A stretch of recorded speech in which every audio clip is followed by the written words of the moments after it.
तो hellos welcome to another video. And आज के इस वीडियो में हम बात करने वाले हैं जिम रूल्स के बारे में। ठीक है, मतलब अगर तुम जिम ज्वाइन कर रहे हो तो तुम्हें बेसिक क्या क्या नॉलेज होनी चाहिए और तुम कब जिम में प्रोग्रेस कर सकते हो। ठीक है, उस चीज़ के बारे में। तो फर्स्ट थिंग यहाँ पे आती है कंसिस्टेंसी।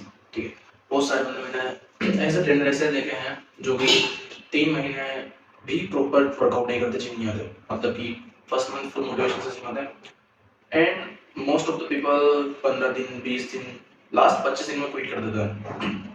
जबकि होता है होना ये चाहिए भाई तुम्हें विदाउट एनी एक्सपेक्टेशन। ठीक है, कम से भी कम 3 मंथ्स 90 डेज तक तो जिम आना है। बस कंसिस्टेंसी मेंटेन करनी है कि जिम आ रहे हैं, रिजल्ट्स मिल रहे हैं नहीं मिल रहे, डाइट चल रही है नहीं चल रही, वर्कआउट हो रहा है नहीं हो रहा है, उससे कोई फर्क नहीं पड़ना चाहिए। बस तुम्हें आगे भले 2 पुशअप करो, 4 पुशअप्स करो, 6 पुशअप्स करो, कुछ भी एनीथिंग एक्सरसाइज करो। ठीक है, बट तुम्हें कंसिस्टेंटली 3 महीने जिम आना है। और जो सेकंड थिंग यहाँ पे आती है वो है फॉर्म एंड टेक्निक। ठीक है, मतलब इसमें मतलब है कि अगर तुम 90 डेज जिम आ रहे हो तो without progress without any expectation, ठीक है, तुम 90 डेज जिम आए हो तो तुम्हारे पास ये होना चाहिए कि तुम्हें एक्सरसाइज के नाम याद हो, एक्सरसाइज की फॉर्म याद हो एंड प्रॉपर टेक्निक याद हो। बस 3 महीने में ये चीजें सीखनी है। कोई वेट गेन नहीं करना, कोई वेट लॉस नहीं करना, कोई फालतू चीज के चक्कर में नहीं पड़ना। 3 महीने जिम आना है, फर्स्ट थिंग ये। सेकंड इज सीखना, प्रॉपर फॉर्म टेक्निक सीखनी है, क्योंकि जो ट्रेनर्स होते हैं वो फ्री में कुछ भी नहीं सिखाने वाले। ठीक है, मैं भी एक ट्रेनर हूँ एंड 1 वीक 2 वीक 3 ज्यादा हम सारी एक्सरसाइज सिखा देते हैं लोग। ठीक है, फिर बोलते हैं कि चलो ये लगा लो वो लगा लो ऐसे कर लो वैसे करो। ठीक है, एंड 90% जिम में ऐसे होता है। बहुत सी जिम में ऐसा है कि वो एक हफ्ता फ्री में सिखाते हैं मतलब नॉर्मली बिगनर्स को, फिर बोलते हैं पीटी लो तभी सिखाएंगे वरना कोई दिक्कत नहीं, आओ तो आओ करो तो बताओ। ठीक है, अब तीसरी चीज यहाँ पे जो आती है डाइट रेस्ट, दोनों कब लेनी है, कभी क्या करना है, कितने इंक्रीज करनी है, कितनी नॉर्मलाइज करनी है, सारी चीजें तुम्हें 3 महीने के अंदर सीखना है। इसमें वेट नहीं उठाना, मतलब फॉर्म सीखेंगे, कंसिस्टेंसी सीखनी है, उसके बाद रेस्ट डाइट सारी चीजों की नॉलेज लेनी है फर्स्ट 3 मंथ्स। ठीक है, 4 चीजें basics of warm up and stretching. Workout के बाद क्या चीज इंपॉर्टेंट है, क्या चीज वर्कआउट के बाद होती है, क्या चीज वर्कआउट से पहले होती है, इन सारी चीजों की तुम्हें नॉलेज लेनी है। नेक्स्ट बात करते हैं कूल डाउन या स्ट्रेचिंग। ठीक है, मतलब कि तुम वर्कआउट करते हो उससे पहले तुम अपनी बॉडी को वार्म करते हो कि तुम्हारी बॉडी उस चीज के लिए तैयार हो जाएगी, तुम कुछ करने वाले हो। ठीक है, एंड देन जब सारी चीज कंप्लीट हो जाती है उसके बाद तुम तुम्हारी बॉडी को रिलैक्स करते हो कि भाई अब नॉर्मल रहना है, जो इंटेंसिटी तुम वर्कआउट में दिखा रहे थे वो नहीं चाहिए, तो उसको कूल डाउन करने के लिए हम स्ट्रेचिंग करते हैं। अब जब तुम 3 महीने से जिम आ रहे हो तो तुम्हें एक चीज समझ में आनी चाहिए कि तुमने सारी एक्सरसाइज ट्राई कर ली, सब कुछ सीख लिया, डाइट रेस्ट फॉर्म टेक्निक। ठीक है, अब तुम्हारे एक पर्सनल वर्कआउट रूटीन होना चाहिए जो कि तुम्हारे बॉडी के अकॉर्डिंग रहेगा। ऐसा नहीं कि कोई मैं कि मेरे दोस्त के साथ है तो उसी का वर्कआउट स्प्रिंट में फॉलो कर रहा हूँ।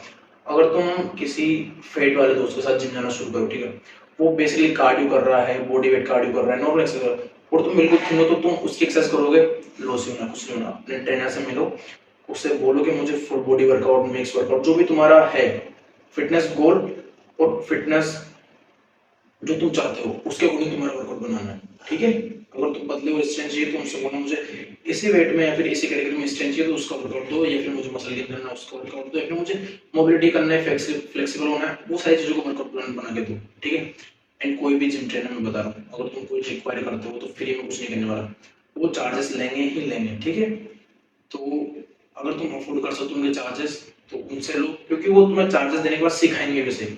अगर तुम ऑनलाइन देखते हो ऑफलाइन देखते हो तो वो भी कोई दिक्कत नहीं, बट वहाँ पे फिजिकली प्रेजेंट रहेगा तो तुम्हारे पोस्चर फॉर्म सारी चीजें करेक्ट करेगा। खुद ने बनेगी तो वो बिल्कुल नहीं चाहेगा कि भाई ये बंदा मुझसे डिसअपॉइंट हो। ठीक है, उसके बाद तुम्हें नॉलेज होनी चाहिए रेप्स की, सेट्स की, इंटेंसिटी की, कब कितने रेप्स लेना है, कब कितना सेट परफॉर्म करना है, कब कितनी इंटेंसिटी वर्कआउट करना है। अगर तुम ये सारे अच्छे में नहीं पढ़ना चाहते हो तो सिंपल सी चीज है, तुम अपने जिम के ट्रेनर से पीटी की पूछना एक बार, मतलब कि चार्जेस क्या रखते हैं, क्या होता है क्या नहीं होता है, कितने टाइम में प्रोग्रेस होगी, सारी चीजें वो बता देगा तुम्हें। ठीक है, अगर तुम उसे अफोर्ड कर सकते हो तो मैं बोलूंगा 100% उसके पास जाओ।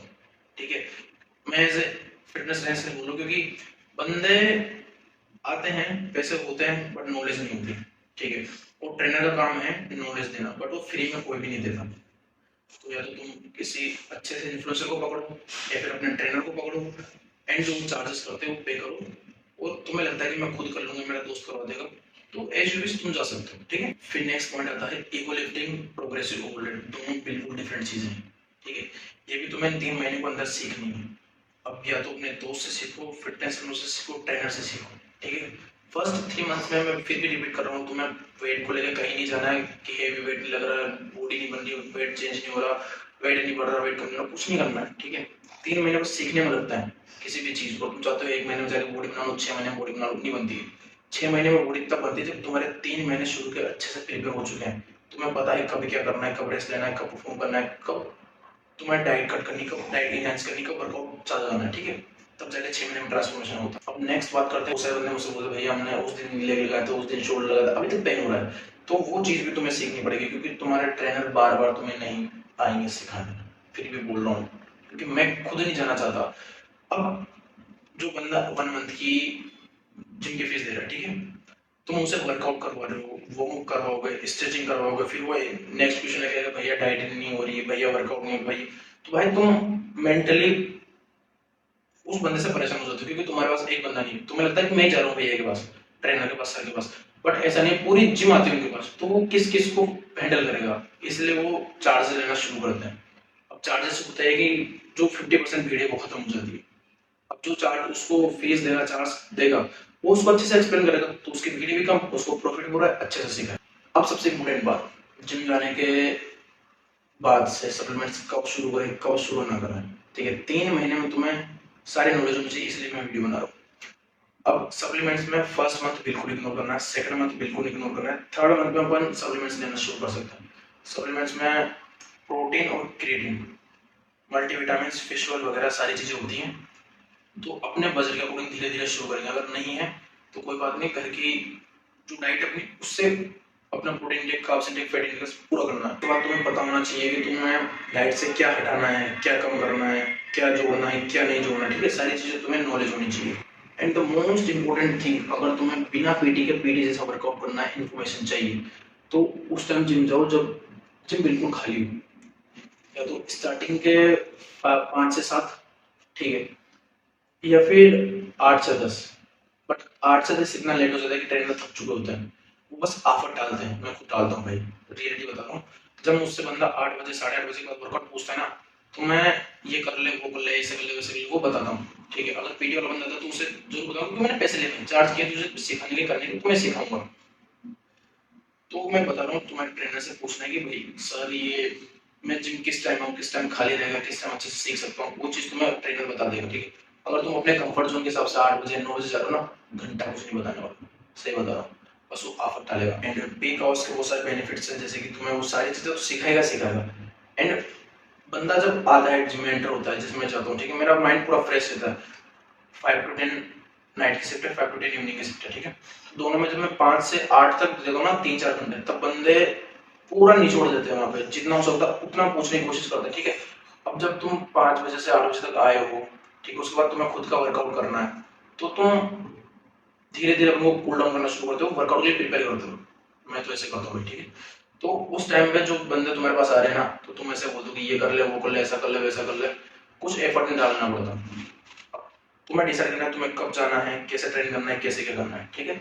इस वीडियो के बाद आई होप कि तुम्हें कुछ और क्वेश्चंस होंगे जिम से रिलेटेड, और अगर हैं तो कमेंट डाउन, ठीक है। मिलते हैं नेक्स्ट वीडियो में।